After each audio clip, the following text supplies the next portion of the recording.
warahmatullahi wabarakatuh. Saya Ayu Lestari Nasution, NPM 1194007. Di sini saya akan mempresentasikan sistem multimedia dengan tema produksi konten multimedia.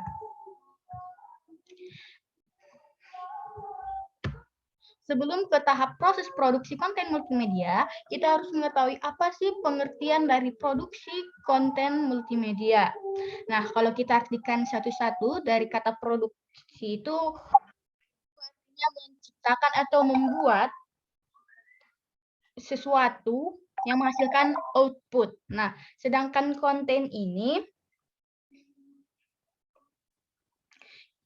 itu kalau konten itu sebuah informasi yang tersedia melalui media atau produk elektronik. Nah, untuk yang multimedia itu kalau untuk multimedia itu yang dimana itu digunakan untuk penggunaan dan pemrosesan beberapa media seperti teks, audio, grafik, animasi, video, dan interaktif yang berbeda untuk menyampaikan informasi atau menghasilkan produk multimedia.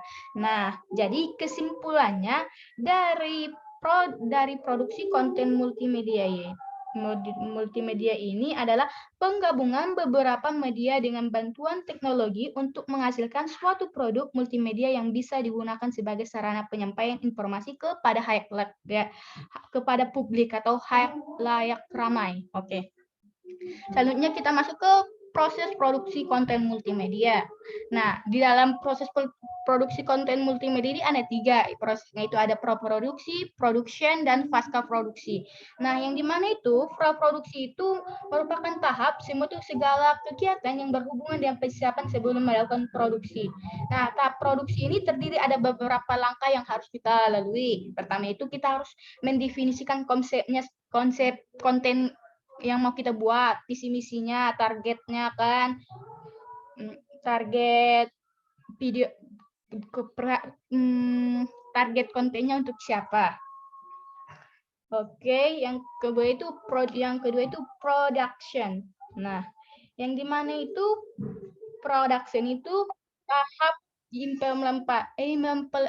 implementasi dari praproduksi yang dimana semua anggota tim pengembang multimedia bekerja. Nah, secara tahap produksi multimedia itu adalah sebagai berikut. Ada itu ya content creative, content processing, dan lain-lain. Oke. Yang ketiga itu pasca production, yang dimana itu pasca production ini tahap penyelesaian produk multimedia atau bisa disebut atau itu apa namanya sih, hasil akhir dari kontennya gitu. Oke. Selanjutnya storyboard. Nah, ini mana itu storyboard itu alur cerita dari konten yang mau dibuat. Nah, di sini tuh storyboard yang saya buat itu menunda-nunda mengerjakan tugas. Nah, yang mana itu di sini itu storyboardnya itu di dalam kelas itu ada dosen, dia bilang dia mengasih tugas dan dikumpulkan untuk minggu depan. Nah, ini kemudian mahasiswanya itu kemudian ada mahasiswa yang menunda-nunda tugasnya gitu. Jadi dia ditundanya dulu, baru kemudian pas di 5 menit sebelum deadline dia udah siap tugasnya. Nah, tiba-tiba jaringannya anjlok gitu kan. Jadi dia nggak bisa, jadi dia terlambat mengumpul. Nah, jadi karena dia terlambat mengumpul, jadi nilai tugasnya itu berkurang. Nah, oke, kemudian selanjutnya itu broadcasting atau publishing. Yang dimana itu kalau broadcasting itu distribusi konten audio atau video ke audiens yang tersebar melalui media komunikasi. Tetapi biasanya menggunakan gelombang radio. Nah, sedangkan publishing yaitu aktivitas membuat informasi, literatur, musik, perangkat lunak, dan konten lainnya tersedia untuk umum, untuk dijual atau gratisan yang mengacu pada penciptaan dan distribusi karya cetak seperti buku, surat kabar, dan majalah. Bisa juga itu kalau sekarang itu ada yang elektronik gitu. media cetak elektronik seperti e-book gitu kan. Oke, selanjutnya visual dan sound effect. Visual, yang mana itu visual studio adalah proses penggabungan atau memanipulasi gambar visual yang tidak dapat dicapai oleh live action dalam perfilman. Itu yang mana itu kalau kita membuat konten itu kan ada itu yang nggak sesuai dengan, nggak tercapai sama yang kita inginkan, makanya dibuat efek visual biar untuk memanipulasi apa yang tadi konten yang kita buat. Oke, selanjutnya itu sound effect, yaitu sound effect itu merupakan suatu suara selain dialog yang dihasilkan oleh orang atau benda yang di dalam video. Efek suara dalam film digunakan untuk menekan informasi yang hendak disampaikan, memberi kesan realita di dalam ruang cerita, dan menciptakan ilusi.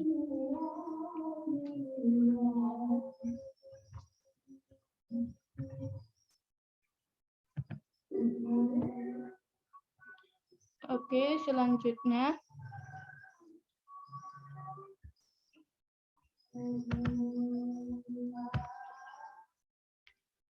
Title goals. Ini mana itu?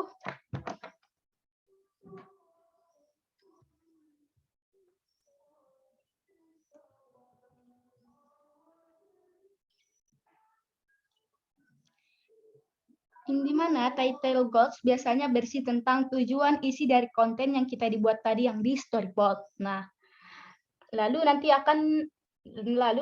audiens yang dituju siapa saja, selanjutnya genre dari konten itu mengarah kemana, apa menuju aliran tutorial atau lainnya, dan persyaratan atau requirement-nya apa saja yang harus dipenuhi.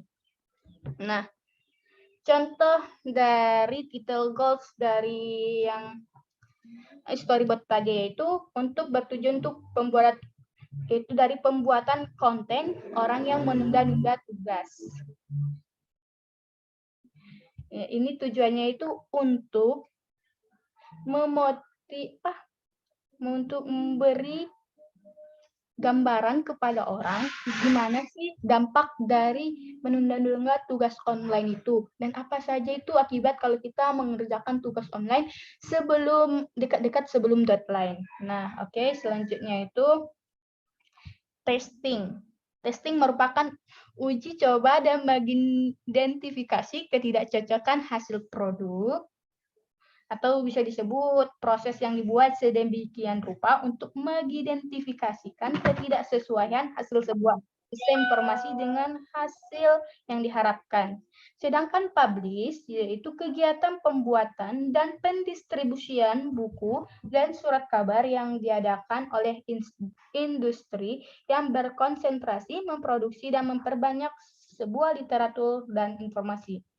Oke, sekian dari presentasi saya. Apabila ada kesalahan, saya minta maaf. Assalamualaikum warahmatullahi wabarakatuh.